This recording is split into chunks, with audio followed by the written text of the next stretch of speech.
Key first click is basically the brand oscillator that defines all following interaction. Because if you think of it, like we all saw somewhere a KFC campaign. Now, maybe it wasn't intentional created, but it was basically an ad that resonated very well with the target audience because somebody spent time with the research and understanding the target group. So let me explain how I came up with it. I've wondered what really makes a difference. Coming from first principle thinking, I asked myself, what if there is an ad that brings all the sales? And as a side note, a single ad is not enough, but one ad is enough to push you miles ahead in the market and simultaneously become significantly more profitable. The thing is here, like if I look back, every time like I scaled a brand, and obviously some of you know this as well, is that if you upload 100 ads, let's say 95 of them will fail.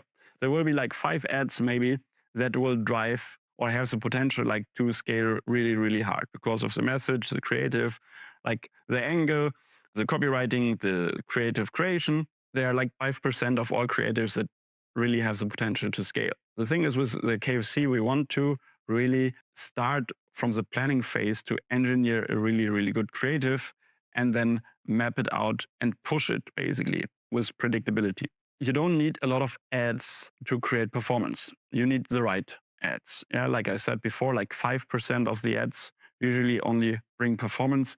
You don't need a lot of ads, you need the right ads. And if you can cut out the waste, like I see many marketers nowadays, they open Claude or ChatGPT, say like, here's a script, build me a hook, blah, blah, blah, blah, and build me 5 or 20 scripts for UGC. And then the UGC creators record these 20 scripts and all these 20 scripts are almost garbage. Better like to think properly, do proper research. I come to this in a second, and create as few ads as possible. Have the mindset basically that you don't want to create all the possible ads. You want to create as few ads as possible, but that are right. Use your brain. And here's also like the difference to e-com brand. If we are on high ticket, basically, the product is very intangible. That means an e-com product is tangible. I can see it, and by seeing it, I know how to use it. And usually it has a way lower price. But with high ticket, with services, with coaching, with consultings, or generally with higher ticket services, or also like real estate, first of all, you have a time delay. You almost never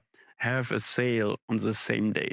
There's a time delay between 7, 14, 13, 60, 90, 120 days, depending also on the price and the product and how well the market is knowing you. How known is your brand? Because your brand brings trust. And when somebody sees you for the first time, you have to make really sure that you mirror their inner state. Basically, the thoughts which they have inside themselves, which your target group can't articulate, basically, of what they need, what they desire, like that somebody offers them together with a solution for their problem. And that's the main difference between ecom and why almost all the strategies that are working well for ecom don't work that well for high ticket lead gen. Yes, not all of them are garbage for high ticket lead generation, but most of them are just not the right tool, like to dominate continuously the market and build bigger market share. The other analogy is with the stock market. If you want to be very well diversified, you want to own a lot of stocks because if there's something going down, the loss is not that big. If you have just a few stocks, the loss is bigger. On the other hand, the payoff is way bigger if one stock goes up. If you have just a few stocks, then the payoff is way bigger. And the same is with ads. Like if you have a lot of stocks and you need to manage them manually, like it's a pain in the ass. That's why you usually buy an ETF. With ads, it's kind of like the same thing. You want to have as few great ads as possible and you want to engineer them properly. So what we want is basically one ad that brings all the sales, or basically is the oscillator, because we will not have one ad, but we want to have one oscillator at the beginning. Later we stack this, like we repeat the same thing, and I will show in a few minutes how it looks like when we stack them. And we want to do the opposite, basically, as Charlie Munger said, you have as few eggs in one basket. KFC describes the very first micro interaction with your brand and offer. So before I go into that, I just go quickly up to the definition so you know about what I'm talking here.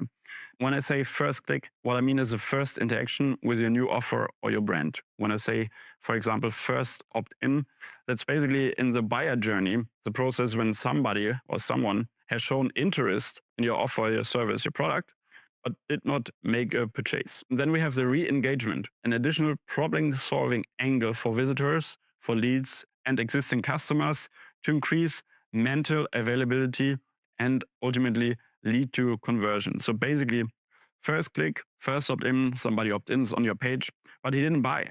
Yeah, he didn't buy, he's in your follow up funnel. And then you push out additional offers, additional angles.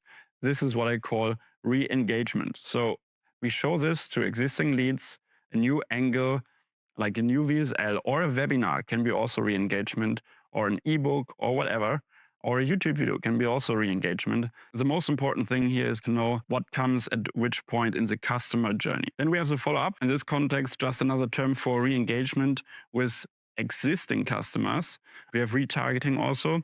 Retargeting is basically reminding a prospect, a lead, to complete the last action where they actually stopped. It's kind of like final objection handling, and it's basically the shortest way to sale. So like re-engagement could be that you target existing leads for a webinar, and retargeting basically just targets people who visited this page with the webinar and tells them, hey, sign up now, limited days, the webinar is on this and this date, and you have to attend. And then we have re-opt-in when customers have shown interest in a new perspective for a new product offering, because you have a value ladder most probably. So like you have different kind of products, you have entry-level products, and you want to have existing customers re-opt-in into a new perspective for a new product offering. So let's continue here. KFC describes the very first micro interaction with your brand and your offer. So the first impression.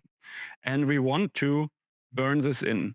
The difference between a KFC versus what a normal ad does, I explained this already. You want to have a lot of likes, shares, interaction, comments, everything that basically makes this ad also shareable.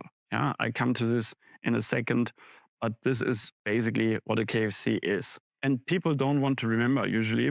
They want to be reminded. Frequency is also an important thing, that a KFC ad is shown not only once, but many times, because the more often this ad is being shown to them, the stronger is the repetition effect, because by seeing it in the first time, they build mental availability, and by repetition, you strengthen this.